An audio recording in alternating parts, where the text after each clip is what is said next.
창세기 1장 27절 28절입니다.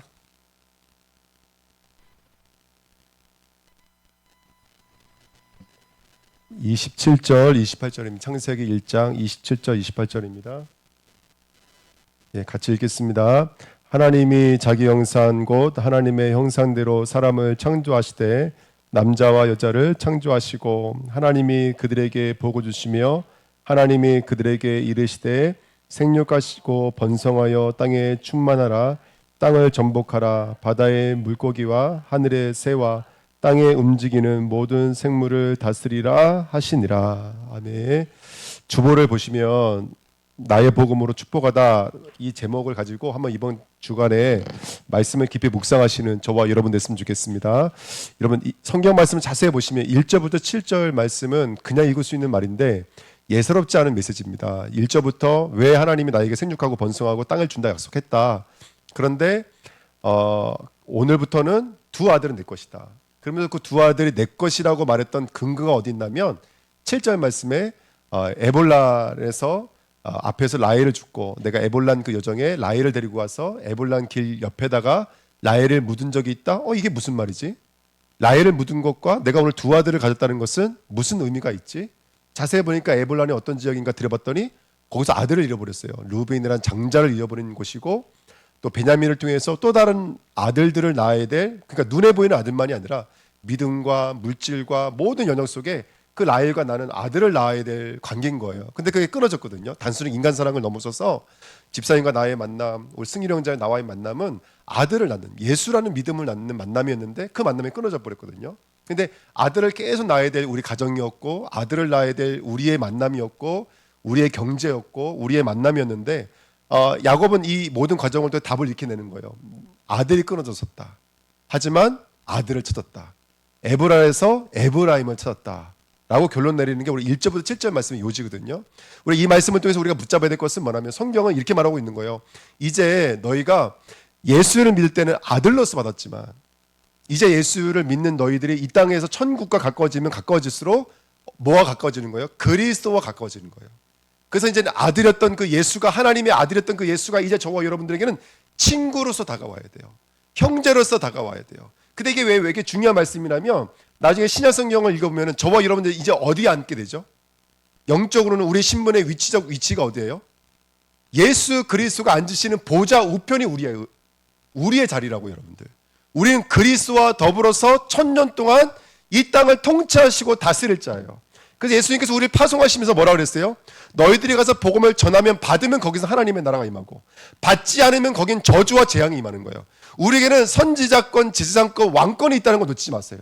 하나님이 우리를 볼 때 이 시대의 작은 그리스도인들이에요.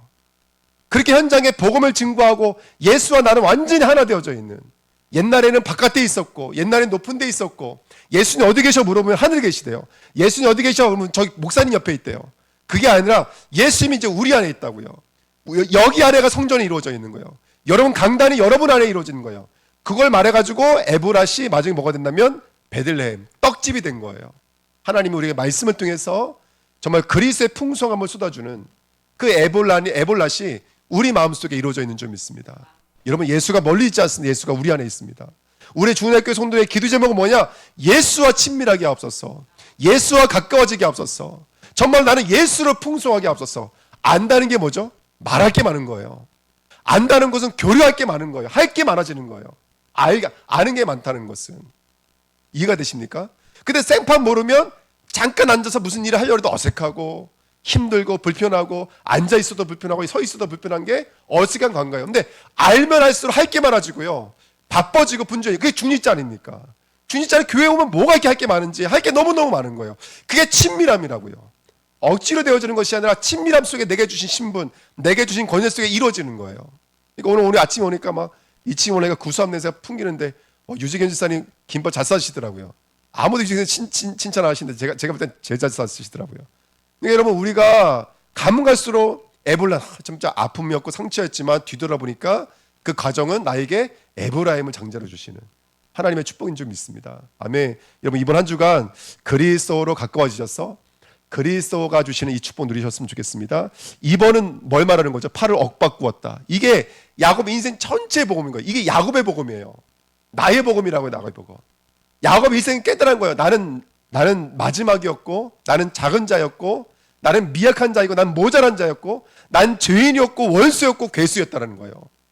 근데 하나님은 그런 나를 엇바꾸셨어요. 그런 나를 장자로 삼으셨고, 그런 나를 이스라엘을 삼으신 거예요. 우리 2절에 보시면 한 사람이 야곱이라 그랬다 이스라엘이라 했다 그러잖아요. 이거 뭘 말하고 성경이 우리에게 말하고 있는 게 뭐예요? 분명히 우리 각자에게는 야곱의 여정과 이스라엘의 여정이 있다는 거예요. 가면 갈수록 야곱에서 뭘로 가까워지는 거예요? 이스라엘 경례로 가까워지는 거예요. 저와 여러분들 하나님 그게 바꾸신 거예요. 평생 야곱이에요. 뒤꿈치를 잡은 자요, 속이는 자예요. 건물수수였던 우리를 하나님이 엇바꾸셨어. 우리를 장자로 삼으셨어요. 우리 하나님 나라의 기둥으로 삼으셨어요. 이게 엇바꿈의 복음이에요. 그러나의 복음이라고요. 평생 저주와 재앙 가운데 죽을 수밖에 없는 우리를 이 복음을 증거하는 증인으로 삼아주시고 제자로 삼아주신 거예요. 이게 엇바꿈의 복음인 줄 믿습니다. 그래서 요셉의 이름이 지어지고 있잖아요. 근데 낙심할 건 하나도 없는 게 뭐냐면, 여러분 나는 지어지는 거 맞는 것 같아요. 저는 가면 가서 세역해지고 나약해지지만 하나 하민이는 크는 것처럼, 우리 교회가 어르신들이 세역해지는 것처럼 보이지만 어저께 누가 그러시대 내 나이가 58세라고. 저도 깜짝 놀랐네. 옆에 분들도 깜짝 놀래가지고 어이 그러냐고 깜짝 놀라시더라고요. 그러니까 우리는 날이 가면 갈수록 우리는 세역해지지만 우리 후대들은 자라나는 거예요. 우리 현장들은 살아나게 될 줄 믿습니다. 그래서 이번에 영적인 원리, 운명을 바꾸는 이 엇바꾸는 복음, 이게 무슨 말인지 이해가 되시죠? 이번에 정말 우리의 운명을 바꾸고 우리 수준을 바꾸고 우리 기준을 바꾸는 축복된 시간 됐으면 좋겠습니다. 그러면 3번이 주는 메시지가 뭐죠? 이들은 누구냐? 다시 한번 우리에게 주시는 메시지예요. 신정원 집사님께 물어보시는 거예요. 신정원 집사님, 너는 누구입니까? 당신은 누구입니까? 물어보시는 거예요. 여러분, 우리는 누구입니까? 한나처럼 현실 보고 상황 보면은 아들은커녕, 그쵸? 늘 나는 왜 아들이 하나 없을까? 이렇게 살아야 될 인생이었어요. 근데 한나는요, 어떤 기도 제목을 붙잡았어요? 나실인. 왜? 우리 가문은 레위 가문이거든요. 이 시대에 제사장마저 정말 사라져 있는 시대에, 정말 블레셋이 와도 아무도 뭐라고 말할 수 없는 이 시대에 이미 한나는 그 아들이 나실인이었어요. 레위 중에 레위인이었어요. 선지자, 제사장, 왕이었어요. 그래서 숫소를 드렸어요. 왕이 드리는 제사를 드렸다고요. 평민이 왕이 드리는 수준의 예물을 드렸다고요. 내 아들은 이런 아들이라는 거예요. 내 아들은 왕이 될 거예요. 내 아들은 왕처럼 이 나라를 통치하는 자가 될 거예요. 그런 믿음으로 드리는 거예요. 아멘. 매년마다 올라갈 때마다 그 비싼 세마포 에봇을 지어 입고 있어요. 너는 제사장이야. 너는 제사장이야. 너는 왕 앞에 서게 될 거야.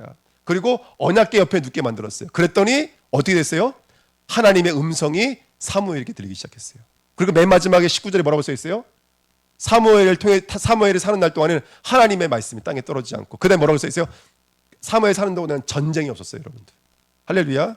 이게 바로 너는 누구냐의 정체성이에요. 우리 전사님 누구세요? 우리 전사님 정신병자에게 휘둘릴 뿐이 아니었어요. 할렐루야. 아멘. 예. 우리 여기 계시는 분들은 그리스도의 이 축복을 누릴 하나님의 사람들인 줄 믿습니다. 내가 누구인지 확인하시자고요. 내가 누구인지 확인하시자고요. 두려워할 이유도 없고 떨 이유도 없어요.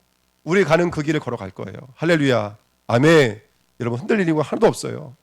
라헬이 붙잡았던 것처럼 한나가 야곱에게 있을 라헬은 그냥 라헬이 아니에요. 그냥 내가 사랑하는 여자가 아니에요. 이 라헬은 그리스도를 낳는 나의 축복의 통로인 거예요.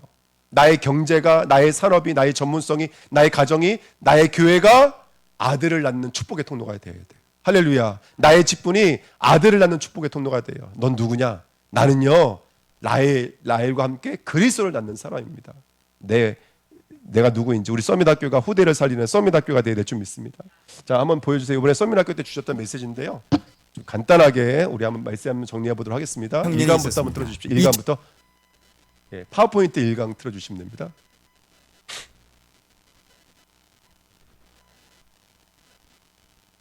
자, 구원의 길 여러분 다 알고 있는 겁니다. 이번에 주제가 뭐였냐면, 이게 1강이 하나님 앞에서 나는 누구인가, 이건 전제 주제고요. 1강 메시지는 그리스도 안에 있는 누구예요? 그리스도 안에 있는 나는 하나님의 형상. 이게 1강 제목이었어요. 다시요. 그리스도 안에 있는 하나님의 형상이요. 성경에 보니까 하나님이 중요할 때마다 질문하세요. 너는 어디서 와서 어디로 가느냐? 네 직업이 무엇이냐? 그리고 가장 물어본 질문이 뭐예요? 내 이름이 무엇이냐? 이런 질문 다음입니다. 뭐라고 물어보시려고 하시는 거예요? 넘겨주세요. 그렇죠. 하나님 앞에서 나는 누구일까요? 너는 누구냐 물어보시는 거예요. 다음 넘어가겠습니다. 자, 나는 누구입니까? 1번. 예, 나는 하나님의 형상. 이 하나님의 형상입니다. 이 단어 하나 가지고 우리는 내가 낼 수 있는 모든 답을 다 내셔야 돼요.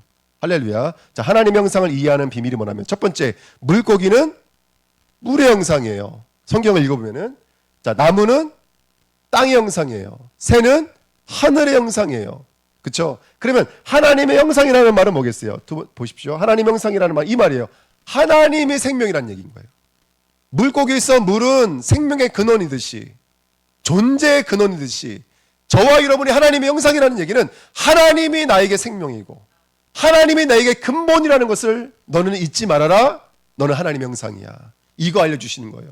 그래서 우리가 여기 예배드리는 이 시간이 사실은 우리의 형상을 찾는 시간이고 우리가 누구인지를 누리는 시간인 줄 믿습니다. 아멘. 그 말을 또 다른 말을 말하면 넌 누구와 함께 해야 돼? 이게 비밀이라고. 너는 하나님과 함께 해야 돼.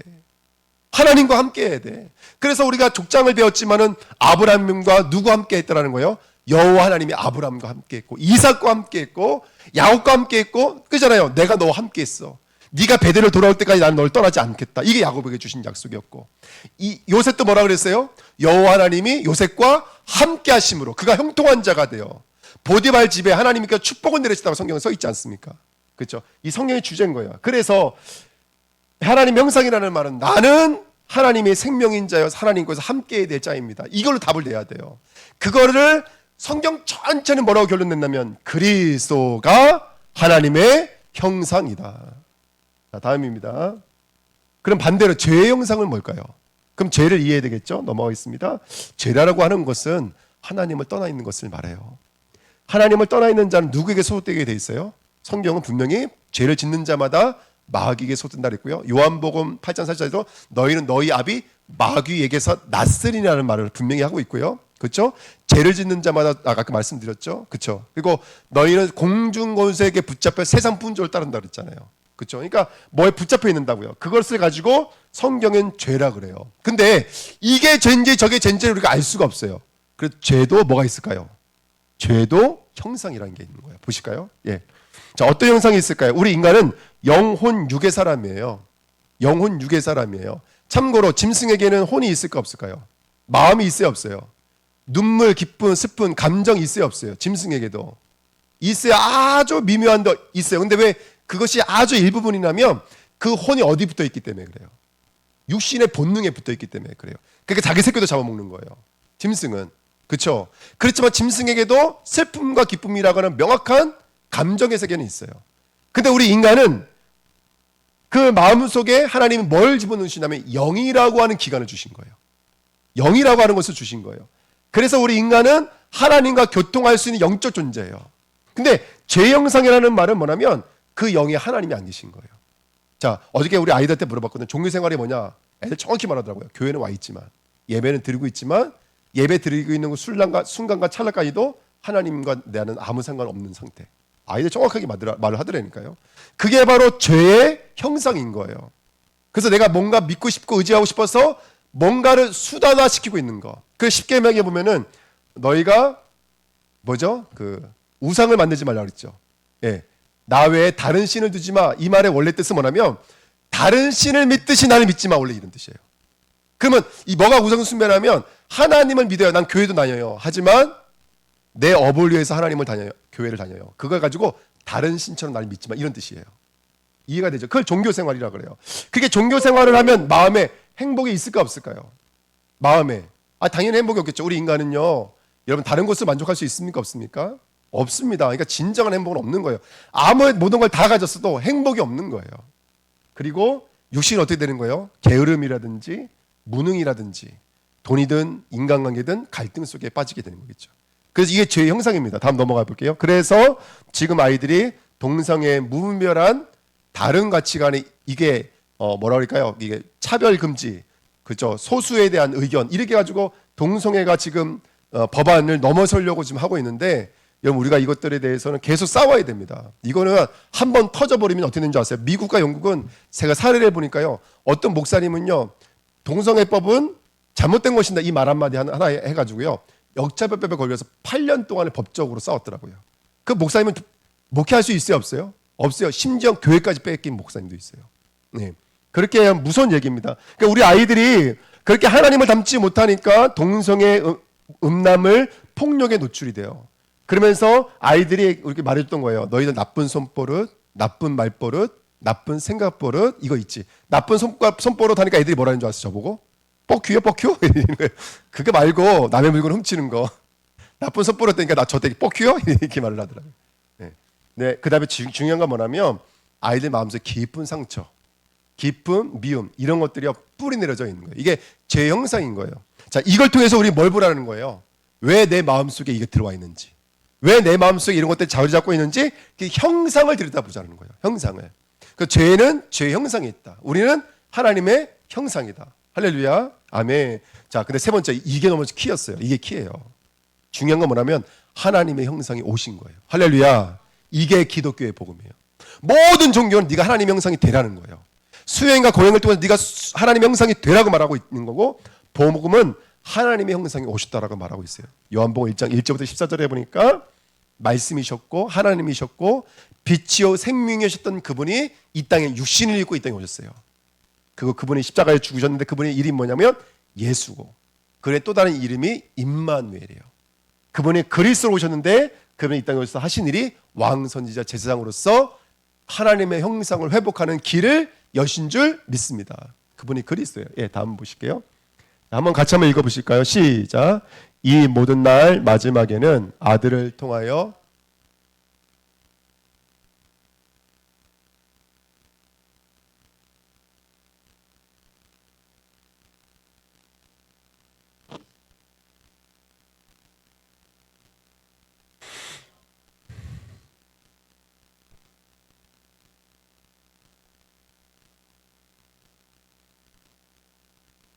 아멘. 여기 보면은 본체, 광채, 영광 다 나오죠. 그리스도가 하나님의 형상인 줄 믿습니다. 예, 또 오늘 아까 말씀드렸죠. 히브리서 1장 1절부터 6절 말씀에 처음 해줄 때는 아들의 모습이었는데 나중에 재림제로 오실 때는 맏아들로 오십니다. 그래서 로마서 8장 28절 29절에 보니까 우리 보고 맏아들의 형상을 본받게 하기 위하여 미리 정하셨고 미리 부르셨고 의롭게 하셨고 영화롭게 하신 줄 믿습니다. 할렐루야. 그래서 우리에게 이 완전한 축복이 있는 것입니다. 예, 넘겨주세요. 그 저와 여러분의 결론이 뭐냐?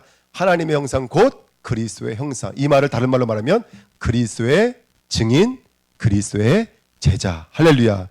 그러면 그리스도의 제자와 증인은 어떤 모습이든지 이제 좀 이해가 되시죠?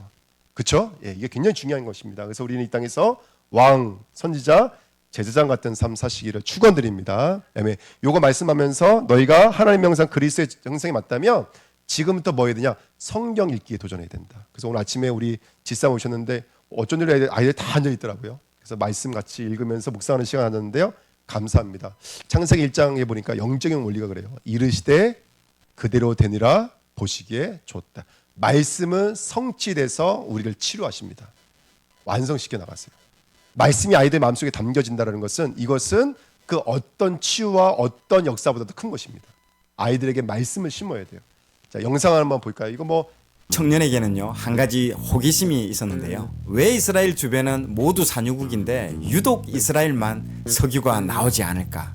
이런 궁금증이 있었습니다. 이스라엘은 대규모 원전을 가진 산유국들에 의해 둘러싸여져 있지만 유독 이스라엘만 석유가 나오지 않았습니다. 1948년 건국한 이스라엘은 가장 먼저 해결해야 될 문제가 바로 에너지 확보였습니다. 자, 국가를 운영할 에너지를 어디서 확보할지가 그들의 최우선 과제였죠. 이스라엘은 건국 후 주변 아랍 국가들의 땅 속에서 기름이 쏟아져 나오니 분명히 자신들의 땅 속에서도 어딘가에 기름이 묻혀 있을 것이라는 희망으로 1950년부터 열심히 유전 탐사를 시도했습니다.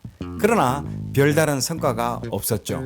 거기에 주변 아랍 국가들이 이스라엘 독립을 반대했기 때문에 이스라엘 국가에 원유를 판매를 하지 않게 됩니다. 자, 그래서 이스라엘은 20년 넘게 가까운 아랍국들의 그 석유를 사용하지 못하고 아주 먼 곳인 콜롬비아, 멕시코, 노르웨이 등지에서 석유를 수입하게 되었습니다. 자, 먼 곳에서 오기 때문에 운송비까지 추가로 물게 되면서 이스라엘의 석유 가격과 전기비는요 상당히 비쌉니다. 자, 왜 이스라엘 주변은 모두 산유국인데 이스라엘만 석유가 나오지 않을까? 자, 이런 문제에 대해서 유대인 한 청년이 호기심을 가지게 됩니다. 이런 호기심을 가진 청년이 성경을 읽다가 이스라엘의 대규모 가스와 원유를 발견하고 찾아내게 됩니다. 바로 이 청년의 이름은 훗날 기보트 올람 회사의 CEO가 되는 토비아 루스킨입니다. 토비아 루스킨은 러시아에서 태어난 유대인이었습니다. 그는 지구 물리학을 공부하며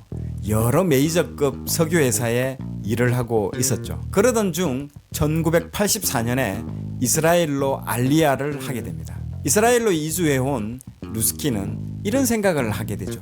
이스라엘도 분명히 석유가 많이 묻혀 있을 것인데 그곳은 과연 어디일까? 그러면서 성경을 읽다가 신명기 33장에 주목하게 됩니다. 자, 여러분, 신명기 33장은 이집트를 떠나 40년의 광야 생활을 마치고 이제 곧 가나안 땅에 들어가기 직전에 모세가 말씀하는 장면이 나옵니다. 모세가 죽음 직전에 12지파에게 유언적으로 축복하는 장면이 바로 신명기 33장에 기록되어 있습니다. 이때 모세는 12지파 한 사람 한 사람 이름을 부르며 하나님의 이름으로 축복을 합니다. 자, 19절부터 이사갈 지파와 스불론 지파에 대해서 이렇게 축복을 하죠. 신명기 33장 19절, 그들이 백성들을 불러 산에 이르게 하고 거기에서 의로운 제사를 드릴 것이며 바다의 풍부한 것과 모래에 감추어진 보배를 흡수하리로다.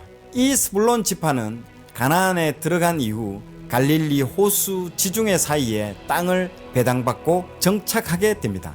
그런데 모세가 이 스불론 지파에게 축복을 하기를 바다의 풍부한 것과 모래에 감추어진 보배를 흡수한다고 축복을 했다고 합니다. 여러분, 신명기 33장 24절 말씀을 또 한번 살펴보겠습니다. 아셀에 대하여는 일러스되 아셀은 아들들 중에 더 복을 받으며 그의 형제에게 기쁨이 되며 그의 발이 기름에 잠길지로다.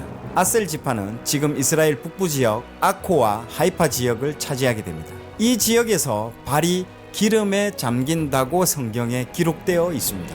참 희한하고 놀랍죠. 왜 그동안 수천 년간 수많은 사람들이 이 구절을 읽으면서 아무런 영감을 받지 못했을까요? 자, 그렇다면 19절에서 이야기하는 바다의 풍부한 것과 모래에 감추어진 보배, 또 그 발이 기름에 잠길 것이라는 표현은 무엇을 말하는 것일까요?